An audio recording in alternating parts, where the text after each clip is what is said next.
What's up, ladies and gentlemen? It's me, Cinegang Production. I'm back again with another movie review. Alright, so it's been 3 months already that I haven't made any videos. There's a lot of movies I should be covering by now, but the main reason why I took a break because there's a lot of stuff that I've been dealing in life. But anyway, those are not important. Nobody cares anyway. Today we're gonna talk about the movie that was released back in October 10, 2025, and this is a big one. This is the movie that I've been waiting for as a Tron fan. The movie we're going to be reviewing is Tron Ares, directed by Joachim Ronning with the music composed by Nine Inch Nails. So the movie stars Jared Leto, Greta Lee, Evan Peters, Gillian Anderson, Judy Turner-Smith, and of course that guy from Comedy Central. So it's been 15 years already since the last Tron movie. Fans like me have been waiting for this a long time. Some people didn't like it. It was a pretty mixed reaction. I thought it was a pretty okay movie. It was pretty decent. It's not bad, it's not great, it's not terrible. It's just pretty average. It doesn't hit hard as Tron Legacy for me. That's why in this video, I'm gonna be breaking down on the plot, the characters, the visual, the cinematography, and of course the soundtrack. I'm gonna make sure to keep the plot segment short this time because last time when I was making my video, breaking down the plot was kind of painful for me, so I had to make it short. So if you're enjoying this video so far, I hope you guys stick around. Let's dive in, shall we? Alright, so let's talk about the plot. I thought it was pretty decent. It's not bad, it's not amazing, it's not terrible. I mean, it's just alright. So basically, the story centers around a program named Ares, who's played by Jared Leto, who starts to go through an existential crisis, or whatever you want to call it. It kind of reminds me of Pinocchio, which the movie referenced it to, whatever. I get what they were going for. They were trying to explore the identity, the purpose, the free will, and I appreciate that. There are even some subtle biblical themes sprinkled throughout the whole movie, similar to what Tron Legacy did. But I'm gonna be completely honest, it just doesn't hit hard. For me, I think Tron Legacy had that emotional backbone. A son searching for his father who disappeared into the digital world called the grid. There was that sense of longing, that emotional connection that made the story resonate more deeply. But with Tron Ares, the story just felt so basic. It's mostly about Ares realizing that what he meant to be, then decided to rebel against, even Peter's character, Julian Dillinger, because he refused to be treated like a slave, like an AI under human control. On paper, that sounds okay, but thematically, it should work. It felt like something we have seen before. It's so familiar, like the AI gaining self-awareness and rebelling against its creator storyline. Like, it's a concept that has been done so many times in science fiction. That's why Tron Ares doesn't do much new with it. It doesn't quite land emotionally. It's decent, but it just doesn't hit the same emotional core that Tron Legacy nailed so well.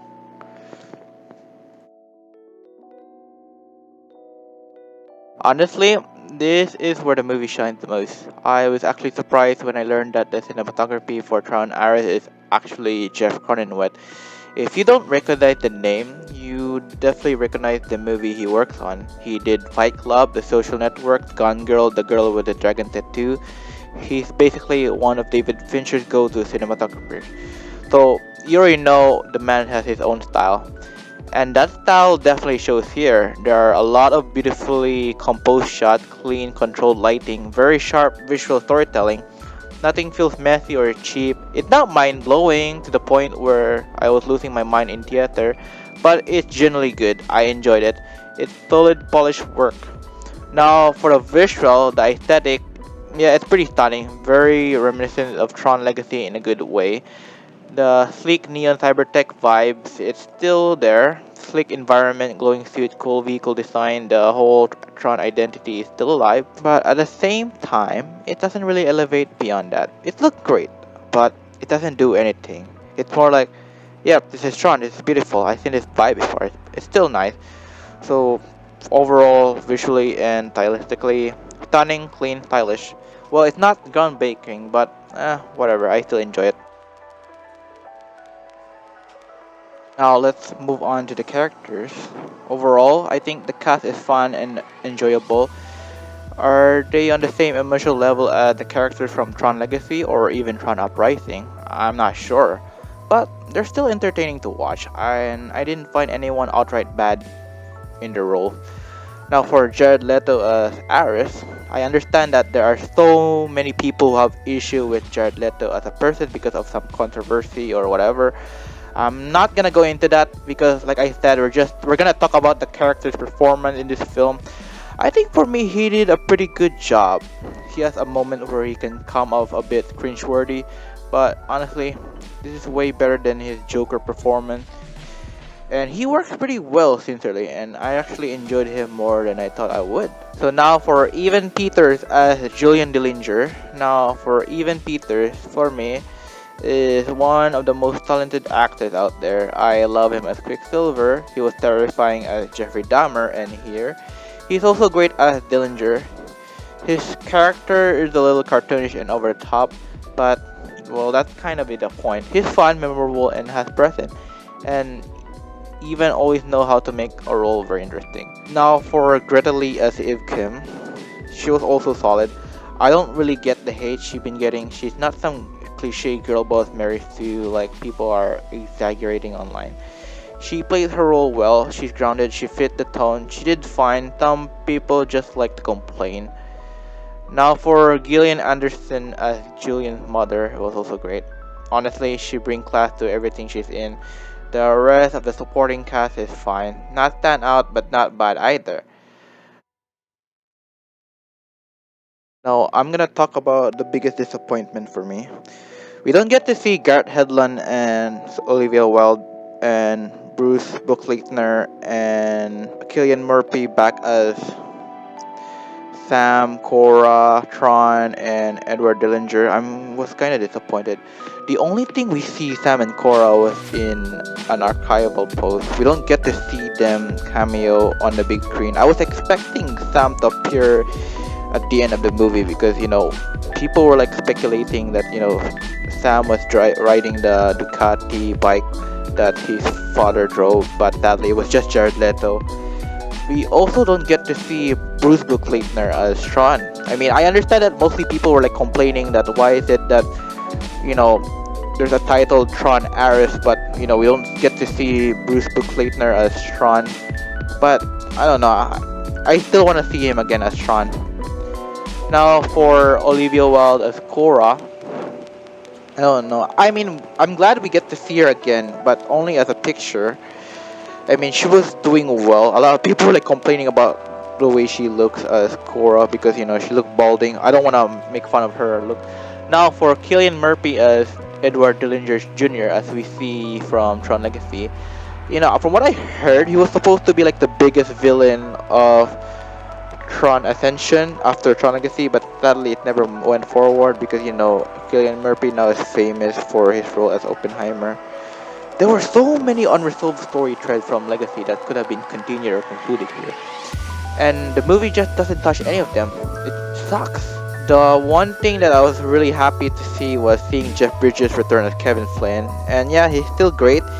He carries the warm, calm, white energy. It's always a joy seeing him as in the Tron universe. But at the same time, it raises a question. How is he still alive? He literally sacrificed himself to save Sam and Cora at the end of Legacy. So what, his soul just got stuck in the grid for all eternity? What does that even feel like, being trapped in a digital limbo forever until something snaps? The movie doesn't really explain it, so I'm just sitting here like, good to see you bro, but how are you still alive?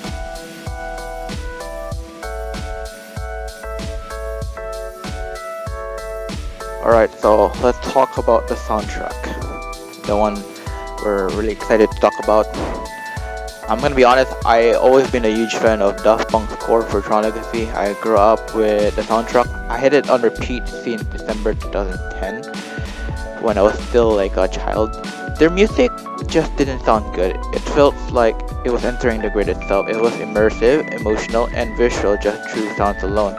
So when Daft Punk was officially disbanded in 2021, it sucks because their work had a huge impact on me. creatively and emotionally. I was like wondering if we're ever gonna get another Tron movie, who could possibly replace them? Do we get Mick Gordon, who also composed the soundtrack for Wolfenstein: The New Order, Carpenter Brut, Cell Dweller, Blue Stally? I don't know. Then at D23 in August 2024, the announcement drops. Trent Reznor and Atticus Ross will be composing the soundtrack under the name Nine Inch Nails. I'm so excited. I'm a huge fan of Nine Inch Nails. I listened to the soundtrack of Quake, the Downward Spiral, the Fragile, Year Zero, Ghost, all of it. Trent's score for Quake was great. It was kind of scary and horrifying. He did a great job with the ambient and atmosphere, and he also did a great job scoring music along with Atticus Ross. The Social Network, Gun Girl, The Girl with the Dragon Tattoo. Those are some of my favorite soundtracks ever. I already know they're not gonna bring any disappointment. I know they're gonna do a great job capturing the retro synthesizer music that could fit Tron more than people think. So fast forward to now, I've been listening to the Tron era soundtrack nonstop, and I thought it was pretty great. Not on the same emotional high as Daft Punk, but to me it's still strong, atmospheric, and great for me to zone out. For me, there are like some of the best music for me. I would go with A Question of Trust. It has that adrenaline feel, like you're like playing a Need for Speed game and you just unlock a new car for the first time. Shadow Over Me just sounds so great. It's perfect for an end credit music, but sadly, they never use it in the film.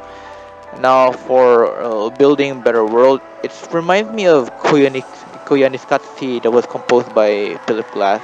It's so horrifying. Now, for I Know You Can Feel It, this was played during the jet ski part where Eve and Aris were escaping from Athena and her drones.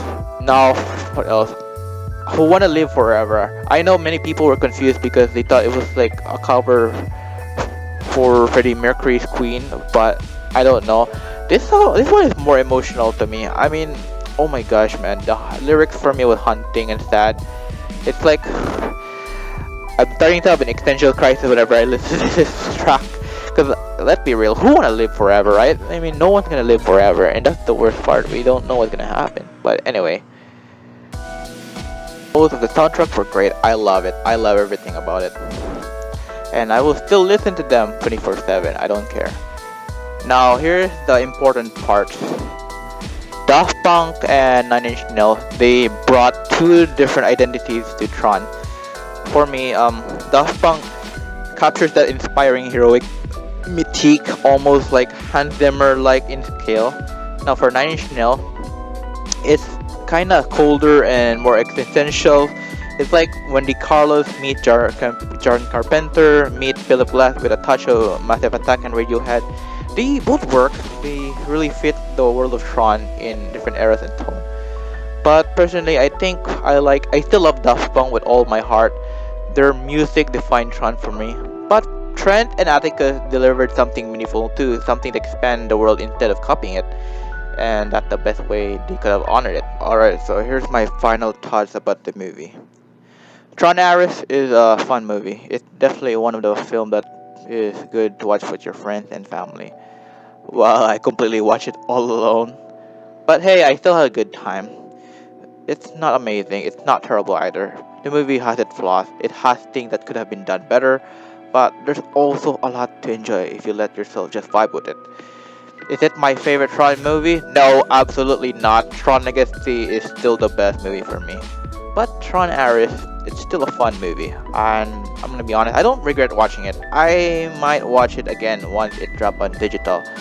And that's all for today's review. I know this video was a bit shorter than usual, but I hope you still enjoy hanging out with me and listening to my thoughts. So if you enjoyed the review so far, please don't forget to hit that subscribe button, leave a like, and drop a comment. I love hearing what you guys think too. Thank you guys for watching. I appreciate it all, and I'll see you in the next video. Peace out.